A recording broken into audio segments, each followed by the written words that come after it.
कि हम 30 साल से काम कर रहे हैं, हम 40 साल से काम कर रहे हैं, मैं 50 साल हो गया आंदोलन में काम करते करते, तो उनसे थोड़ा सा हिसाब भी मांग लिया करो कि 40 साल में उपलब्धि क्या जाए बता दो। ये जितने संगठन घूम रहे हैं, मैं नाम नहीं ले रहा किसी का, मुझे बड़ी पीड़ा होती है। 30 साल 40 साल समाज में काम करो, मैं बाबा साहब डॉक्टर अम्बेडकर के आंदोलन को एक नजर में देखता हूं तो मुझे लगता है कि बाबा साहब डॉक्टर अम्बेडकर ने 1925 के आसपास आंदोलन शुरू किया, 1920 के आसपास आंदोलन शुरू किया और 1956 में उनकी डेथ हो गई, तो लगभग 40 साल बाबा साहब डॉक्टर अम्बेडकर का टोटल आंदोलन है। उन 40 साल उन्होंने मनुस्मृति भी जला ली, आप जला दी, संविधान भी दे दिया, उन्होंने वो सारी चीज आपको दे दी, मिलन कॉलेज दे दिया, सब कुछ दे दिया जो एक जीवन में या 10 जीवन में नहीं दे सकता। जब आप सुनने की स्थिति में होंगे, बैठ जाओ सारे लोग। देखिए मेरा गांव आपके गांव से 10 किलोमीटर 5 किलोमीटर की दूरी पर है कुचावली। मेरा जन्म हुआ मैं 22 साल पहले दिल्ली गया और मुझे मालूम नहीं कि मैं देश भर का भ्रमण करने के बाद, देश भर में हजारों प्रोग्राम करने के बाद, फूले अम्बेडकरी आंदोलन के, जब कभी मुझे अपने इलाके में बुलाया जाता है तो मुझे अच्छा लगता है कि कम से कम मेरे गांव के, मेरे देहात के लोग मुझे याद कर रहे हैं। तो गांव वालों में बता दूं, मैंने इस मिट्टी का नाम रोशन किया पूरे विश्व भर में, और इस बात का तुमको गर्व होना चाहिए कि राहुल नागपाल ने इस मिट्टी का नाम रोशन किया।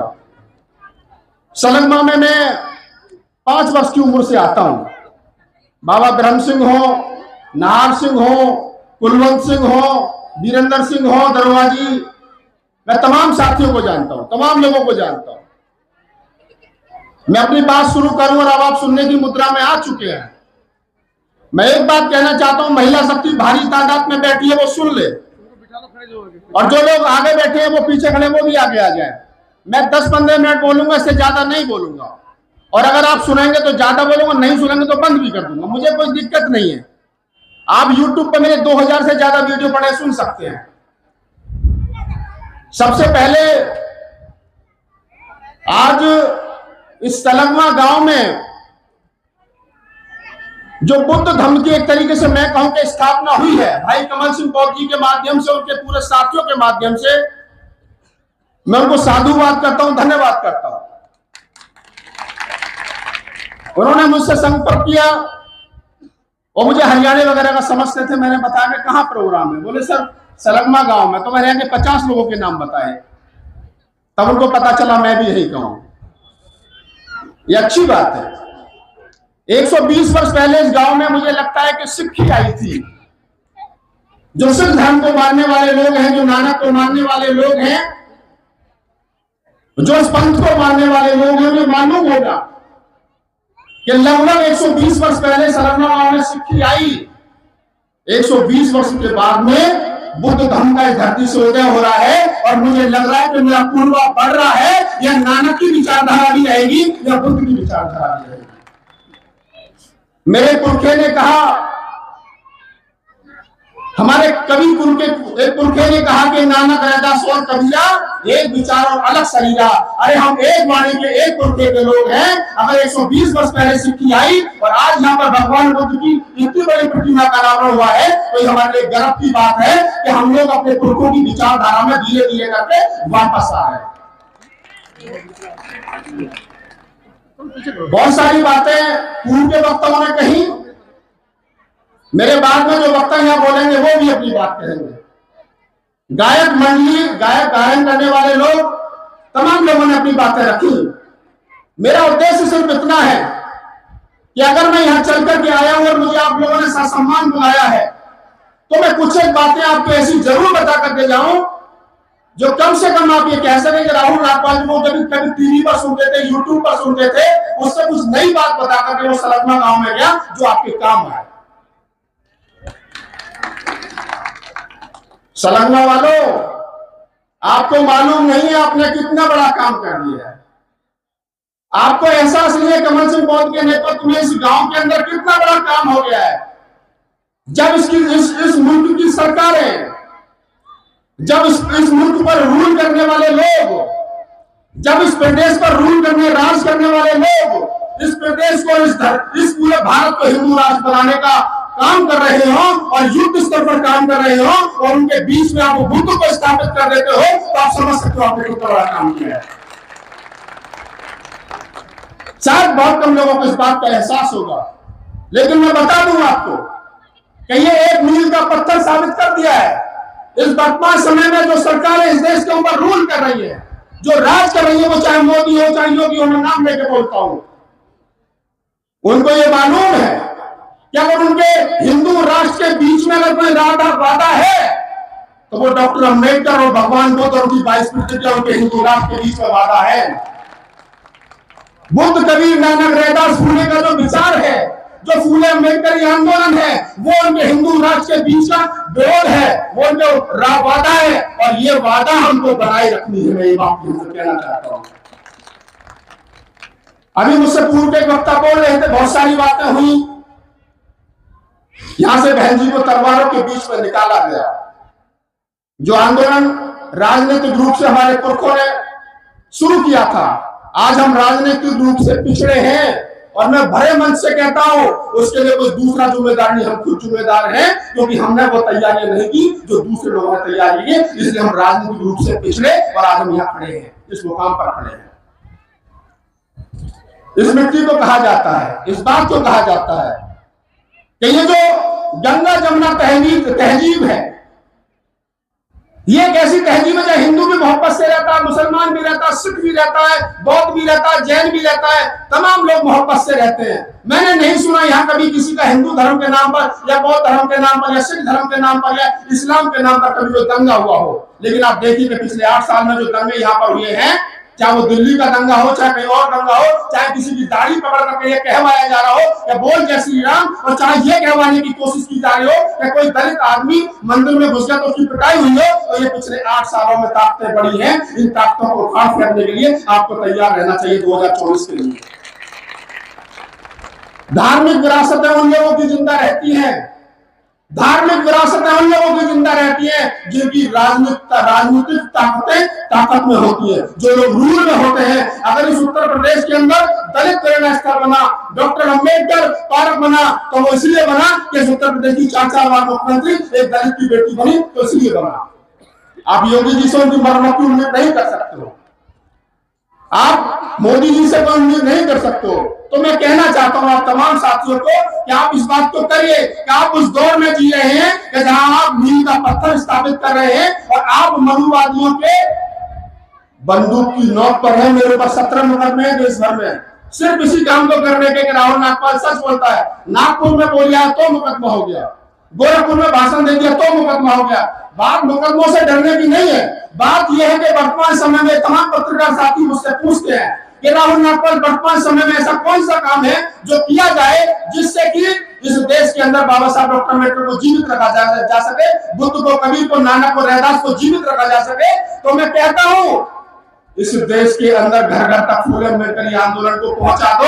अगर तुमने वो पहुंचा दिया तो 1000 माया को 1000 का असला पैदा कर देंगे, मेरी गारंटी है। जरूरत है विचार जिंदा रहने की। 120 साल पहले बनी आरएसएस ने जो सपना देखा था, उन्होंने कहा था कि हम भारत को हिंदू राष्ट्र बनाएंगे। अभी पिछले दिनों आप लोगों ने देखा होगा टीवी पर मेरा बड़ा विरोध हुआ।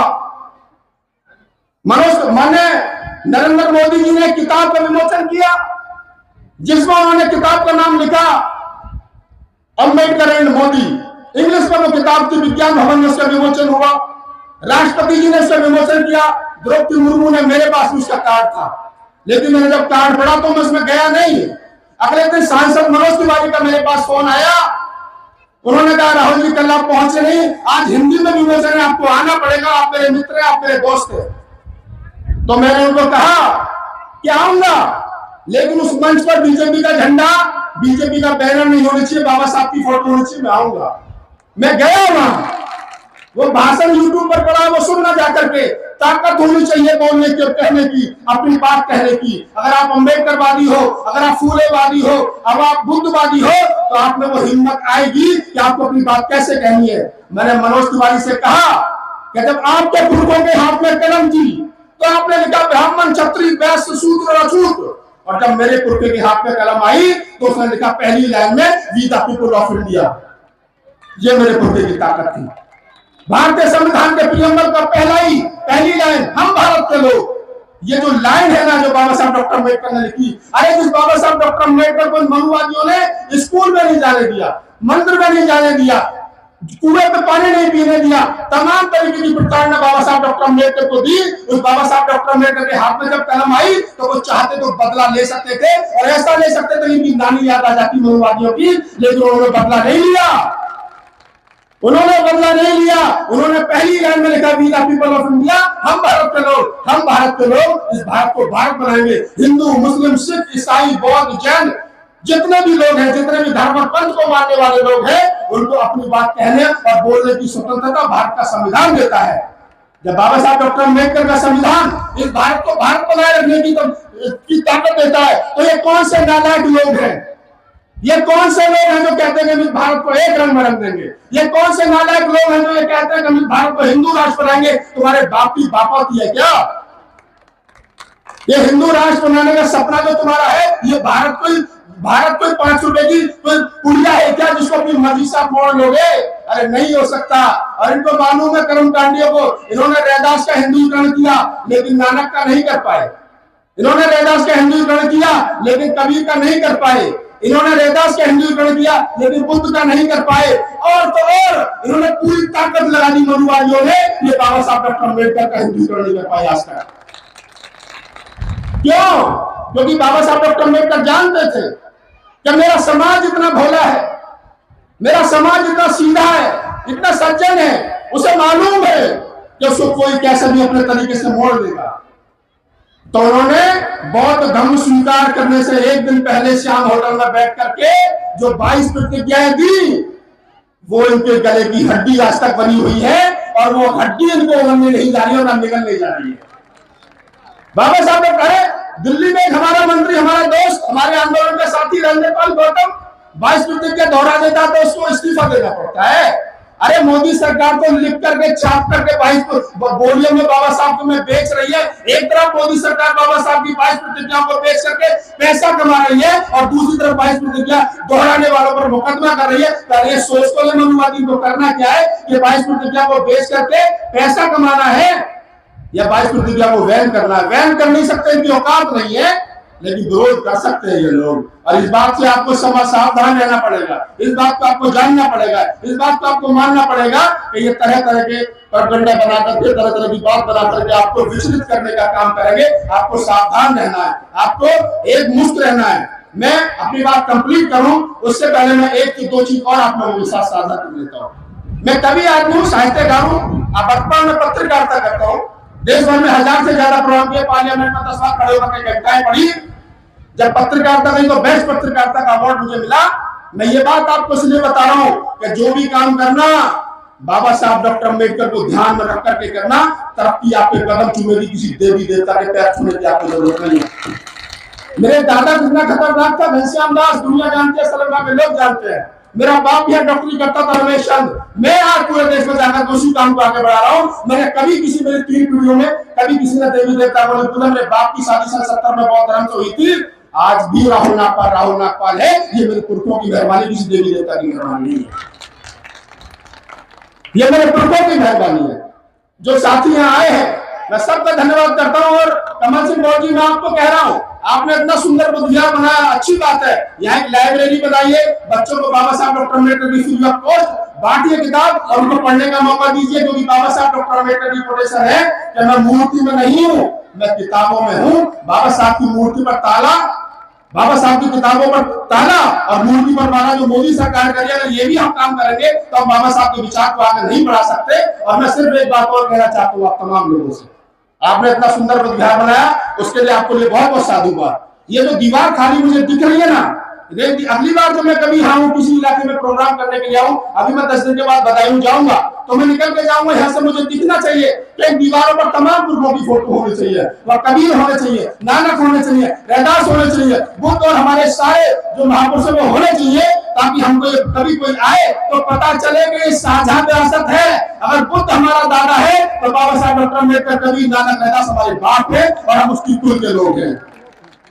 बुद्ध को और नानक को हम अलग नहीं कर सकते, बुद्ध को और कबीर को हम अलग नहीं कर सकते, बुद्ध को और रैदास को हम अलग नहीं कर सकते, बुद्ध और अम्बेडकर को अलग हो ही नहीं सकते। जब हम बुद्ध की परंपरा के लोग, हमारी परंपरा 2500 साल की, हमारा इतिहास अलग, हमारा सब कुछ अलग है, तो हम उस विचारधारा को मानने और जानने वाले लोग हैं, और इस विचारधारा को जीवित रखने का काम मेरे और आपके कंधों पर है। मैं युवा हूं, अभी आपसे साथ है, बहुत सारे लोग बैठे, मगनलाल जी बैठे, अंकल हमारे बैठे हैं, बहुत कुछ सीखा हमने उनसे। कुलवंत सिंह जी पीछे खड़े मुझे दिख रहे हैं नीली पगड़ी में, मैं बहुत सारे लोगों को जानता हूँ, लेकिन मैं कह रहा हूँ मेरे साथ चल करके बहुजन सेना के भीम सेना के राष्ट्रीय उपाध्यक्ष वीरेंद्र भारती दिल्ली से आए, मरो जनतानी जी जो है वो खड़े हैं, समतावादी विचार विजय भाई, तमाम लोगों को जानता हूँ।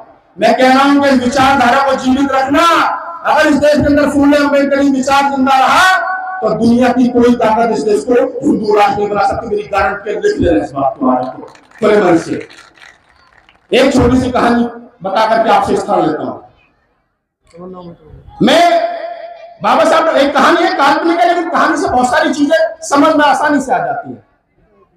कुछ दिल्ली के लोग इकट्ठे होकर के 26 अलीपुर रोड पहुंचे थे, बाबा साहब डॉक्टर अम्बेडकर रहते थे। उन्होंने कहा कि बाबा साहब डॉक्टर अम्बेडकर पानी नहीं आ रहा, तो बाबा साहब ने कहा कि अरे तुम तो यमुना के किनारे रहते हो, 2-2 फुट गड्ढा खोदोगे तो पानी निकल जाएगा। 10 आदमी गए, अपने अपने 2-2 फुट गड्ढा खोद लिया, पानी नहीं निकला। वो तमाम लोग इकट्ठा होकर के बाबा साहब डॉक्टर अम्बेडकर के पास गए। उन्होंने कहा कि बाबा साहब आपने तो कहा था 2-2 फुट खोद लिया, हमने तो 4-4 फुट खोद लिया, तब भी पानी नहीं निकला। बाबा साहब आए तो सबने अपने अपने आंगन में 2-2 फुट खोद रखा था, इकट्ठा किसी नहीं खोदा था। बाबा साहब ने कहा, रे नालायको, मेरे कांटे में तुम 10 आदमी 2-2 फुट खोदोगे तो 20 फुट रुक जाएगा, पानी निकल जाएगा, लेकिन तुमने अपने अपने आंगन में 2-2 फुट खोद दिया, इकट्ठा नहीं खोदा। मैं तुमसे कह रहा हूं, ये साझा विरासत है, साझा बचानी पड़ेगी। 2-2 फुट गड्ढा खोदने का मतलब यह है कि अगर कमल सिंह बहुत के साथियों ने बुनियादियां बनाया है तमाम लोगों ने, तो इसको आगे बढ़ाना, 2-2 रुपए देना, 10 रुपए इकट्ठे होंगे, उस 10 रुपए से आंदोलन भी चलेगा, धम्म भी चलेगा, राजनीति भी चलेगी, तो सारे काम होंगे। आप बहुत अच्छा सुन रहे हैं, मैं और भी बात कर सकता हूं, लेकिन समय की अपनी सीमा है। संचालक साहब खड़े खांस रहे, तो मैं इनकी भी मजबूरी समझ रहा हूं, लेकिन एक छोटी सी बात मैं कहकर के अपना स्थान ले लेता हूं। आप लोगों ने बड़ी मोहब्बत के साथ सुना, और वो ये है कि जब हम किसी आंदोलन में होते हैं और जब हम किसी काम को कर रहे होते हैं, तो हमें ये मालूम होता है कि उसका रिजल्ट क्या निकलेगा।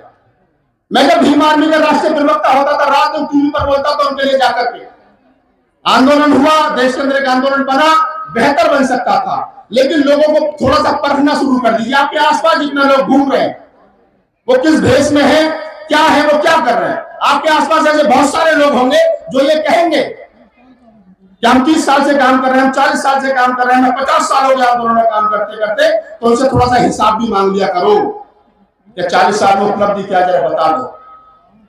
ये जितने संगठन घूम रहे हैं, मैं नाम नहीं ले रहा किसी को, मुझे बड़ी पीड़ा होती है।